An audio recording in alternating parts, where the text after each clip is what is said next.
स्वागत है आप सभी का। आप देख रहे हैं पहाड़ की खबरें, अपना उत्तराखंड। आपके साथ मैं हूं कंचन डोगरा। और आइए रुद्रप्रयाग की खबर आपको सबसे पहले बताते हैं। बद्रीनाथ हाईवे पर जबरदस्त लैंडस्लाइड हुआ है। तस्वीरें आपको दिखाएंगे जहां पहाड़ी से मलबा और पत्थर आने के बाद बद्रीनाथ हाईवे बंद हो गया है। सड़क के दोनों तरफ 4 धाम यात्री फंसे हुए हैं। पीडब्ल्यूडी हाईवे खोलने के काम में लगातार जुटी हुई है।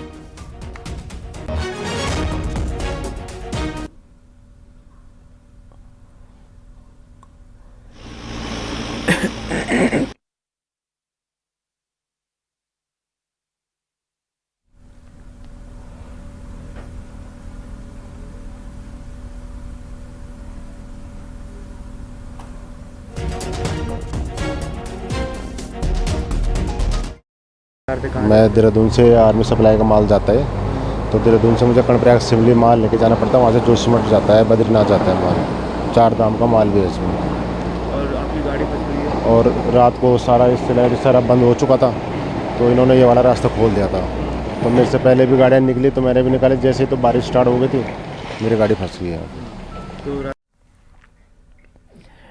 उधर रुद्रप्रयाग में भी यहाँ संगम सेल्फी पॉइंट पर बनाए गए टेम्परेरी टॉयलेट बरसात की भेंट चढ़ गए। नुकसान यहाँ पे भी हुआ है। तेज़ बारिश की वजह से देर शाम ज़िला पंचायत की तरफ से बनाए गए देखिए टॉयलेट तहस नहस हो गए हैं। बताया जा रहा है कि 2 दिन पहले ही इनको यहाँ बनाया गया था।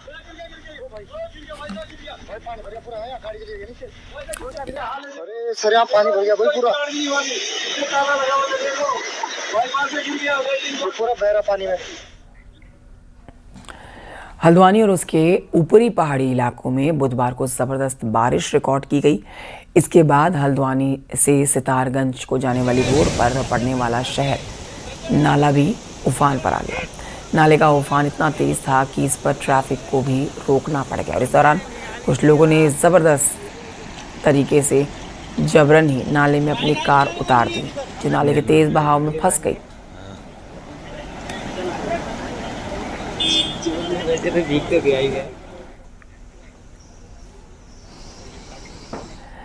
पिथौरागढ़ में दारमा घाटी के तिजम क्षेत्र में बादल फटने से नुकसान हुआ है। इस इलाके में आसमानी आफत के कारण मोटर पुल बह गया है। एक कच्चा पुल भी जमींदोज हो गया है। इतना ही नहीं, करीब 100 मीटर रोड भी टूट गई है। बादल फटने से पूरा इलाका भारी बोल्डरों से पट गया है। जो मछिया को जोड़ने वाला जो पुल है, जो अस्थाई पुल था, वो बहा है।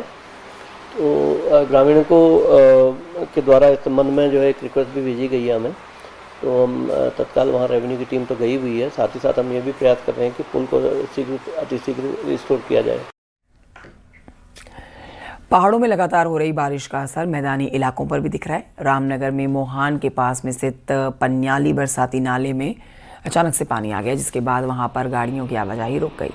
लेकिन एक बाइक सवार ने अपनी जान जोखिम में डालकर देखिए नाले में अपनी बाइक उतार दी। उसे लगा वो पार कर लेगा, लेकिन बीच में ही ये शख्स अपनी बाइक के साथ फंस गया।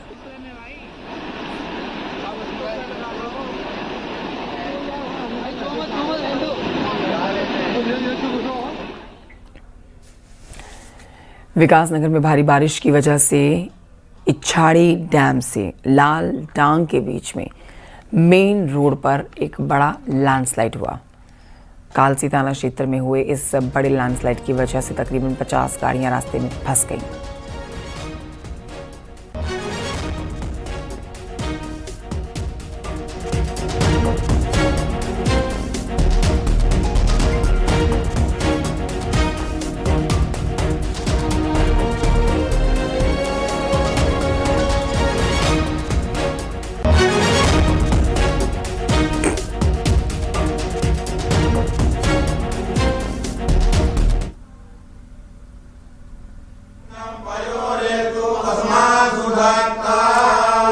मुख्यमंत्री योगी आदित्यनाथ को आप देख रहे हैं गुरु पूर्णिमा के मौके पर आज गोरक्षनाथ पीठाधीश्वर गुरु का आशीर्वाद लेने और पूजन करने के लिए यहाँ मौजूद हैं। गोरखपुर में इस समय मुख्यमंत्री अपने गृह क्षेत्र में मौजूद हैं और आप देख रहे हैं कि विशेष तौर पर पूजन किया जा रहा है।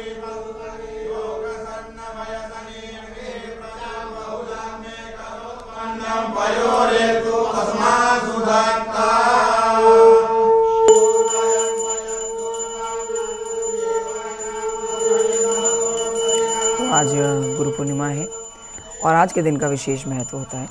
स्नान, दान, पूजन, शुभ मुहूर्त, इन तमाम ही चीज़ों का विशेष महत्व आज मुख्यमंत्री योगी आदित्यनाथ अपने गृह क्षेत्र में मौजूद और आप एक्सक्लूसिवली उनके पूजन की तस्वीरें देख रहे हैं। हिंदू धर्म में गुरु पूर्णिमा को बहुत ही महत्वपूर्ण त्यौहार पर्व के रूप में मनाया जाता है। ये सिर्फ हिंदुओं में ही नहीं बल्कि आपको बता देते हैं बौद्ध धर्म और जैन धर्म के लिए भी काफ़ी खास माना जाता है। हिंदू पंचांग के अनुसार आषाढ़ शुक्ल पूर्णिमा को गुरु पूर्णिमा मनाते हैं और इस दिन आज के दिन यानी कि महर्षि वेद व्यास का जन्म हुआ था, इसीलिए इसे व्यास पूर्णिमा भी कहा जाता है। बहरहाल तस्वीरें आपके सामने हैं। मुख्यमंत्री योगी आदित्यनाथ के तय कार्यक्रम के मुताबिक आज गुरु पूर्णिमा के दिन पूजन किया जा रहा है। गुरु पूर्णिमा पर मुख्यमंत्री योगी आदित्यनाथ ने विशेष पूजा अर्चना की है। एक्सक्लूसिवली उनकी तस्वीरें आप देख रहे हैं।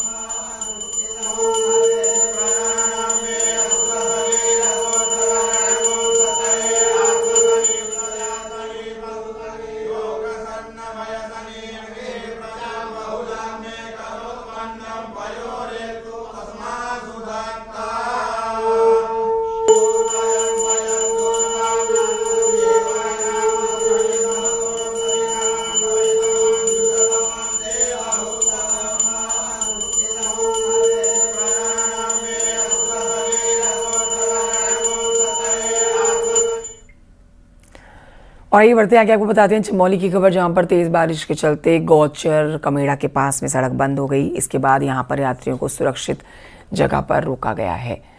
जानकारी दे देते हैं आपको कि ज़िले में लगातार हो रही बारिश से आम जनजीवन अस्त व्यस्त हो गया है।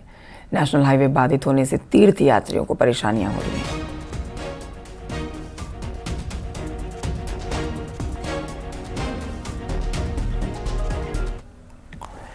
उत्तराखंड में बारिश को लेकर एक बार फिर से अलर्ट जारी कर दिया गया है। बड़ी अपडेट ले लीजिए कि 24 घंटे के अंदर भारी बारिश का ऑरेंज अलर्ट जारी किया गया है। देहरादून के साथ ही 4 जिलों के लिए ये अलर्ट जारी किया गया है। मौसम विज्ञान केंद्र ने देहरादून, चमोली, रुद्रप्रयाग, नैनीताल में भारी बारिश का अलर्ट जारी किया है। सभी विभागों को इसके लिए एडवाइजरी जारी कर दी गई है। मौसम का अपडेट अपने सहयोगी से लेते हैं। इस समय फोन लाइन पर मौजूद है भारती सकलानी। जानकारी दें, मौसम इस समय कैसा बना हुआ है? आज 4 जिलों में ऑरेंज अलर्ट भारी बारिश का जारी किया गया है। बिल्कुल कंचन, इस वक्त मौसम साफ है देहरादून में, लेकिन प्रदेश के कई इलाकों में बारिश हो रही है। कल भी हमने ऐसा देखा, देर रात जबरदस्त बारिश हुई, दोपहर बाद से बारिश का सिलसिला शुरू हुआ था और रात तक बारिश का सिलसिला जारी रहा। आज के लिए भी ये कहा गया है कि प्रदेश के ज्यादातर हिस्सों में बारिश देखने को मिलेगी, जिसमें 4 जिले, देहरादून भी शामिल है जिसमें से एक, वहां के लिए ऑरेंज अलर्ट दिया गया है। स्कूल आज बंद है देहरादून में सभी, और आंगनबाड़ी सेंटर्स भी। ये कहा गया है कि अगले कुछ घंटों के अंदर तेज बारिश कई इलाकों में देखने को मिल सकती है, इसलिए सभी डिपार्टमेंट्स को एडवाइजरी भेज दी गई है, अलर्ट रहने को कहा है। शुक्रिया जानकारी के लिए भारती सकलानी।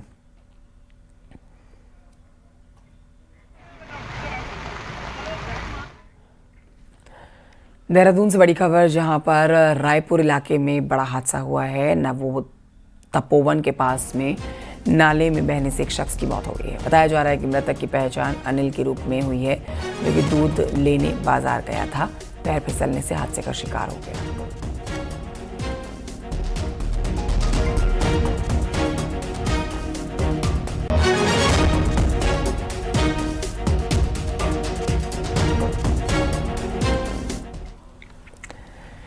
उत्तरकाशी में गंगोत्री धाम और गौमुख में जल भरने से बड़ी संख्या में कांवड़ यात्री यहाँ जो पहुँच रहे हैं, वो बरसात में भूस्खलन जोन कांवड़ यात्रा में बने हैं मुसीबत।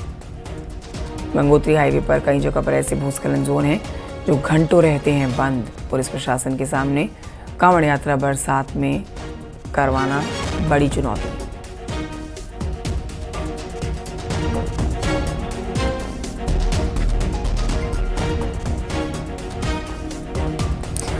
उत्तरकाशी से बलबीर परमार हमारे साथ लाइव मौजूद है इस खबर पर।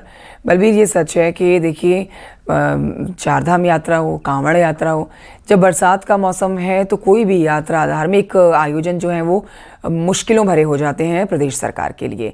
अब चारधाम यात्रा तो चली रही है, कांवड़ यात्रा शुरू होने जा रही है 11 तारीख से, यानी कि कल से। तो इस पर तैयारियां तो पूरी कर ली गई है, लेकिन फिर भी सरकार की चुनौती मौसम को लेकर बनी हुई है। बिल्कुल, पुलिस प्रशासन के सामने बड़ी चुनौती है। जिस तरह से बारिश हो रही है और पहाड़ दरक रहे हैं, कई बार जो सड़कें हैं वहां पे भूस्खलन देखने को मिल रहा है। तो आने वाले समय में बारिश और ज्यादा होगी और भूस्खलन बढ़ेगा। तो कांवड़ जो यात्रा है, इसमें बड़ी संख्या में यात्री पहुंचते हैं और जो कांवड़ यात्रियों का पहुंचने का सिलसिला जारी है। तो जिला प्रशासन और पुलिस ने अतिरिक्त व्यवस्था की गई है और जहां भूस्खलन जोन है वहां पे मशीनें उपलब्ध कराई गई है। इसके अलावा 9 बजे से रात के और सुबह 5 बजे तक पूरी तरह से प्रतिबंध रहेगा। आवाजाही को पूरी तरह से रोका जाएगा ताकि कोई घटना है उससे बचा जा सके। तो इस समय अपडेट यही है कि जो कांवड़ यात्री है बड़ी संख्या में गंगोत्री धाम गौमुख में पहुंच रहे हैं, जल भर रहे हैं और अपने अपने गंतव्य को निकल रहे हैं। और डाक कांवड़ जैसी शुरू होगी तो जो संख्या है वो कई गुना बढ़ जाएगी। और चुनौती ये रहेगी कि भूस्खलन जोन कई है, चाहे बंदरकोट हो, रतुड़ी सेरा हो, बिशनपुर हो, इसके अलावा डबरानी, हेलगूघाट, भटवाड़ी में कई ऐसे पॉइंट है जहां पे भूस्खलन की स्थिति बनी हुई है। तो बड़ी चुनौती होगी कि अगर रोड बंद होता है, डाक कांवड़ों के लिए सड़क को खोलना प्रशासन के लिए बड़ी चुनौती है। और जिसको लेके प्रशासन की तैयारी पूरी है। प्रशासन का कहना है कि पूरी व्यवस्थाएं कर दी गई है, जो अधिकारी है उनको निर्देशित कर दिए गए हैं, बीआरओ को अतिरिक्त मशीनें के लिए कह दिया गया है। तो अब देखना होगा कि किस तरह से व्यवस्थाएं रहती है। फिलहाल मौसम बड़ी चुनौती प्रशासन और पुलिस के सामने यहां पे रहने वाला है। जी रखिएगा आप। फिलहाल की जानकारी के लिए शुक्रिया आपका। उत्तराखंड में 300 मोटर पुलों को अपग्रेड करने की तैयारी है। इसके लिए अलग से प्रोजेक्ट मैनेजमेंट यूनिट का गठन किया गया है और जिसे बुधवार को कैबिनेट ने मंजूरी भी दे दी है। कैबिनेट ने कुल 9 प्रस्तावों को हरी झंडी दी है, जिसमें लोक निर्माण विभाग के द्वारा पुलों को अपग्रेड करने के लिए प्रोजेक्ट मैनेजमेंट यूनिट के गठन का प्रस्ताव भी था।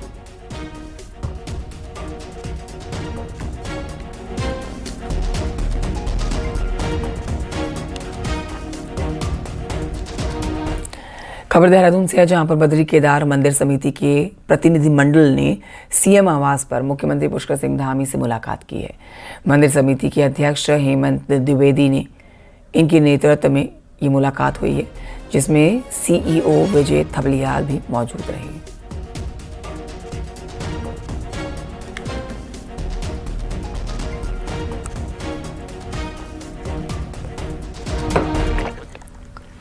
राजधानी देहरादून से खबर, जहां दवाई की कुछ दुकानों में एक्सपायर हो चुकी दवाइयां मिली हैं।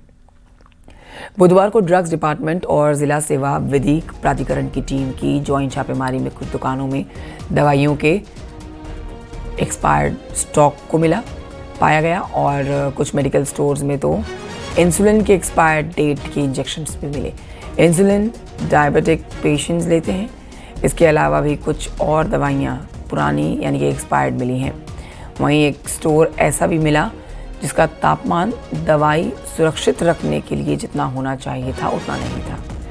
जानकारी के अनुसार एक स्टोर में नार्कोटिक श्रेणी में आने वाली दवाइयों की खरीद फरोख्त में झोल मिला था, जिसके बाद ये कार्रवाई की गई।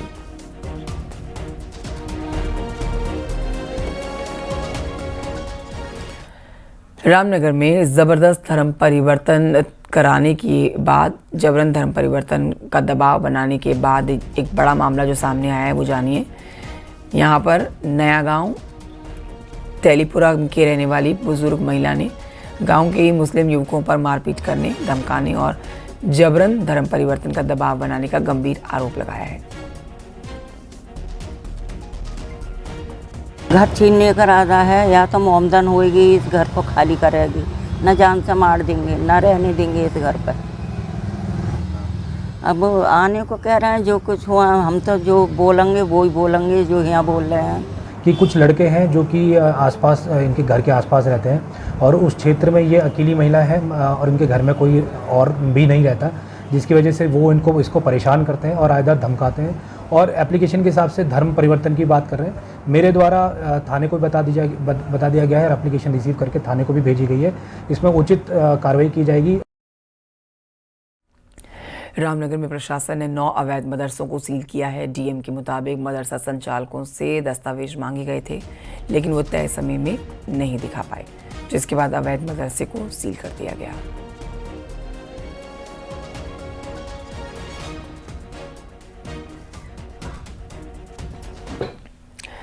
पचवदून में अतिक्रमण पर एक बार फिर से बुलडोजर वाली कार्रवाई हुई है। सेलाकुई क्षेत्र में शमशान घाट की भूमि पर कुछ लोगों ने अतिक्रमण किया था, तो वहीं सूचना मिलने के बाद मौके पर पहुंची तहसील प्रशासन की टीम ने अतिक्रमण को ध्वस्त किया।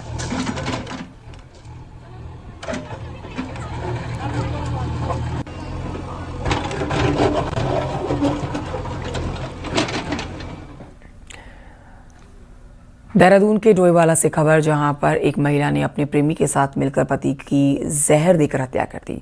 पुलिस ने 9 दिन के बाद वारदात का खुलासा किया और आरोपी महिला और उसके प्रेमी को गिरफ्तार कर लिया।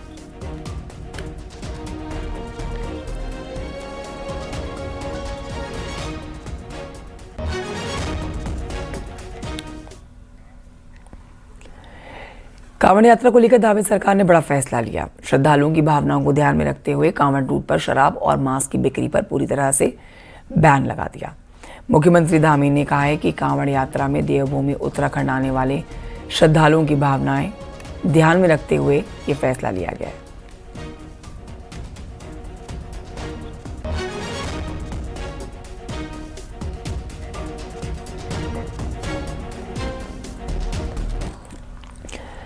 रुड़की से खबर, जहां पर कांवड़ यात्रा को लेकर सुरक्षा बलों की तैयारियां पूरी हैं। यहां देर शाम पुलिस और पैरामिलिट्री फोर्स ने फ्लैग मार्च किया है। कांवड़ पटरी पर फ्लैग मार्च निकाला गया। पटियाला चौक से लेकर रुड़की टॉकीज तक सुरक्षा बलों ने सुरक्षित कांवड़ यात्रा का जायजा लिया।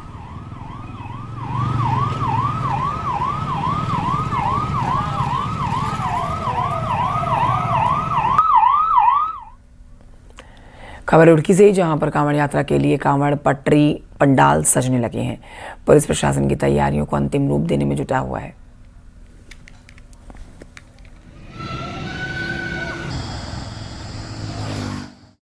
साथ में ऐसे तत्वों को मैं स्पष्ट रूप से बताना चाहता हूं कि अगर आपकी किसी भी गलत पोस्ट से अगर कोई हरिद्वार की या आसपास की कोई शांति व्यवस्था पर आंच आती है, तो ऐसे पोस्ट क्रिएटर और उसको शेयर करने वालों के खिलाफ से जो हमारी सख्त वैधानिक कार्रवाई है वो की जाएगी।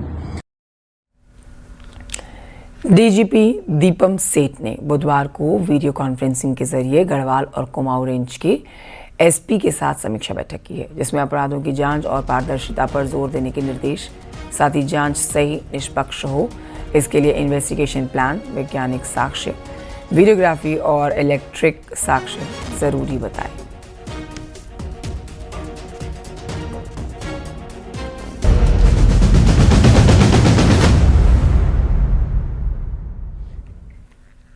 पौड़ी के कलजी खाल की ग्राम पंचायत डांगी में पंचायत चुनाव को लेकर विवाद खड़ा हो गया। इस बार ग्राम प्रधान की सीट ओबीसी महिला के लिए आरक्षित की गई, लेकिन ग्रामीण कह रहे हैं कि ग्राम डांगी में ओबीसी वर्ग का कोई प्रमाणित व्यक्ति ही नहीं है।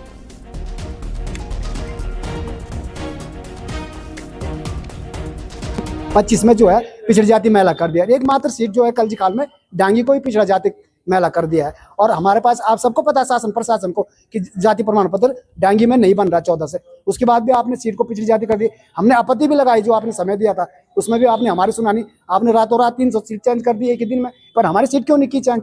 तो हमारा तो विकास का पहिया पूरा जाम। इसमें जो ग्रामीण आए थे उनका ये था कि ओबीसी के लिए सीट आरक्षित कर ली गई है उनके गांव की, लेकिन वहां पे कोई ओबीसी का सर्टिफिकेट किसी के पास नहीं था, जिस कारण नामांकन नहीं हो सका है। तो इसका संज्ञान हम लोगों ने ले लिया और इसको आज जो पत्र भी प्राप्त हुआ है इसको हम लोग शासन को भी भेज देंगे आगे मार्गदर्शन। जिला पंचायत चुनाव में बीजेपी के समर्थित प्रत्याशियों की लिस्ट आने के बाद अब कई लोग नाराज भी हैं, जिनको मनाने के लिए बीजेपी ने बड़े नेताओं को मोर्चा संभालने के लिए दिया है। इसका कुछ फायदा मिलता हुआ दिख भी रहा है। हर जिले में बीजेपी ने बड़े नेताओं को भेजा, जिसके बाद हालात ये हैं कि बीजेपी समर्थित करीब 10% जिला पंचायत उम्मीदवार निर्विरोध जीतते जा रहे हैं। पार्टी के जिला अध्यक्ष हैं, जिले के प्रभारी हैं, वो बात कर रहे हैं। हमारे विधायकगण बात कर रहे हैं, कहीं पर सांसद गणों की आवश्यकता है तो वो भी बात कर रहे हैं। पार्टी के प्रदेश के पदाधिकारी हैं, पार्टी के प्रदेश अध्यक्ष भी स्वयं सब बातों पर नजर रखे हुए हैं। हमने हर चीज के लिए एक टीम बनाई हुई है। हमने जहाँ जिला परिषद सदस्यों के निर्वाचन के लिए पार्टी की टीम बनाई है, वहीं ब्लॉक प्रमुख स्तर पर भी हमने एक टीम की आज हमने घोषणा की है और मैं कह सकता हूँ कि सामंजस्य स्थापित हो। पंचायत चुनाव के लिए चुनावी मैदान में ताल ठोक रहे प्रत्याशियों को अभी चुनाव चिन्ह मिलने में कुछ दिन का वक्त है, तो प्रत्याशियों ने बिना चुनाव चिन्ह के ही जनता तक पहुंच बनाने के लिए ग्रामीण इलाकों को बैनर और पोस्ट से बांटना शुरू कर दिया है।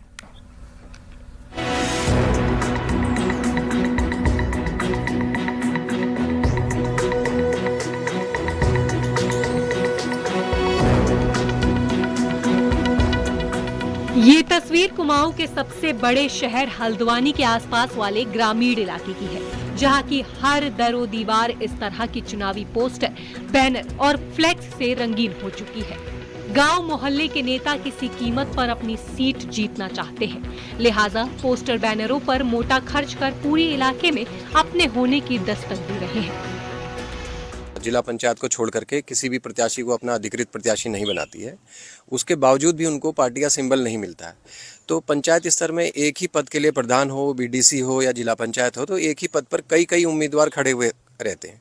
तो उसमें उनको ये लगता है कि हमारी अधिक से अधिक रीच जो है जो उन स्थानीय जनता के पास हो जाए, इसके लिए उनका थोड़ा अधिक प्रयास रहता है कि मेरे पोस्टर थोड़ा सा अधिक लग जाए।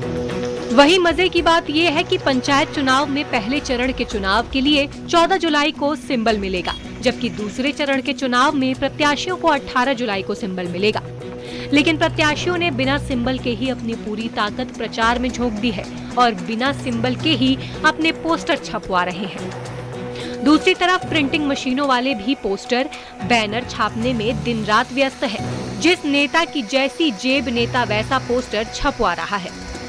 इसमें नेता लोग अपने चुनाव प्रचार संबंधी सब तरीके के वन वे विजन स्टिकर वगैरह लगा डिजाइन बना के हमारे प्रिंट होते हैं और नेता लोग अलग अलग तरीके से करवाते हैं, जिसका जैसा हुआ अपने अपनी अपीलें वगैरह इस टाइप से। जाहिर है एक तरफ नेताओं के समर्थक सोशल मीडिया में जोर मार रहे हैं, तो दूसरी तरफ पोस्टर बैनर्स के जरिए जमीनी पहुंच बनाने की तैयारी है, ताकि कोई भी वोटर नेताजी के चेहरे से अनजान न रहे। हल्द्वानी से न्यूज़ 18 के लिए शैलेंद्र नेगी की रिपोर्ट। नैनीताल जिले में बाबा नीम करौली का धाम बड़ी श्रद्धा का केंद्र बन चुका है और बड़े बड़े नाम यहां माथा टेकने पहुंचते हैं।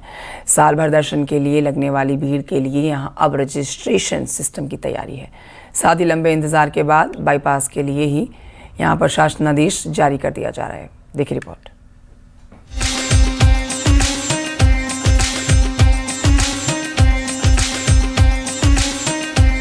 भगवान हनुमान जी का अवतार माने जाने वाले बाबा नीम करौली का धाम अलग पहचान बना चुका है। क्रिकेटर विराट कोहली हो, एप्पल के फाउंडर स्टीव जॉब्स या फेसबुक के मार्क जकरबर्ग, बीते कुछ सालों में दुनिया भर की सेलिब्रिटीज के साथ यहां आने वाले भक्तों की संख्या बढ़ चुकी है।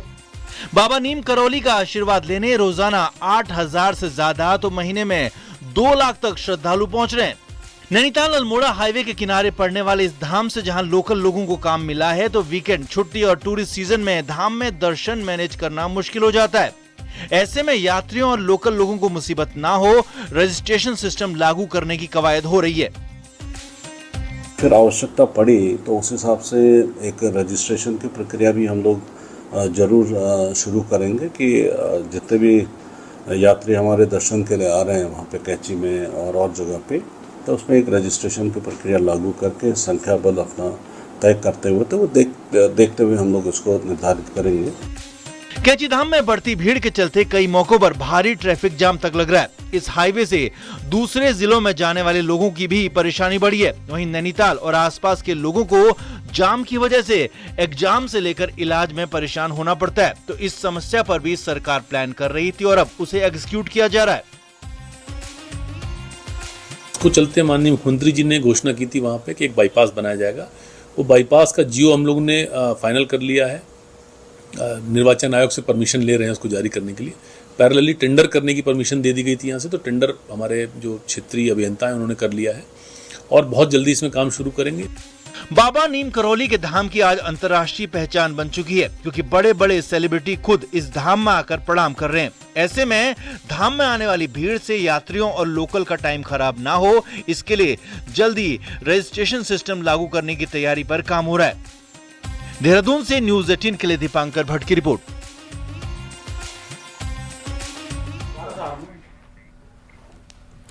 पहाड़ की 10 बड़ी खबरें देखी पहाड़ टॉप 10 में।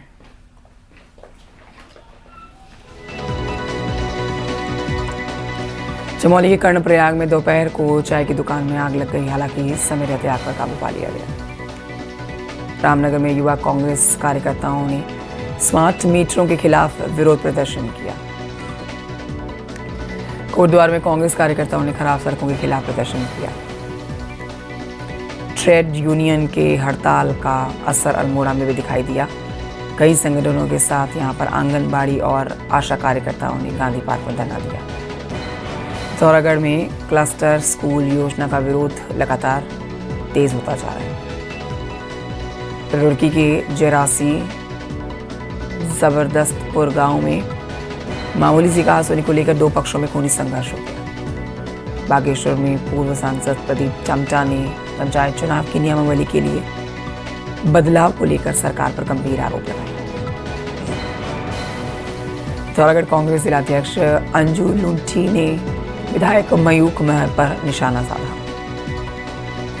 पंचायत माफी चंपावत के दुबिधुरा में बगवाल मेले की तैयारियां शुरू होने लगी हैं और रामनगर नगर पालिका परिषद ने रक्तदान शिविर का आयोजन किया है। बड़ी संख्या में लोग यहां पहुंचे। छोटे से ब्रेक के लिए यहां रुकने, ब्रेक के उस पार देखिए 8 बजे की स्पेशल खबरें।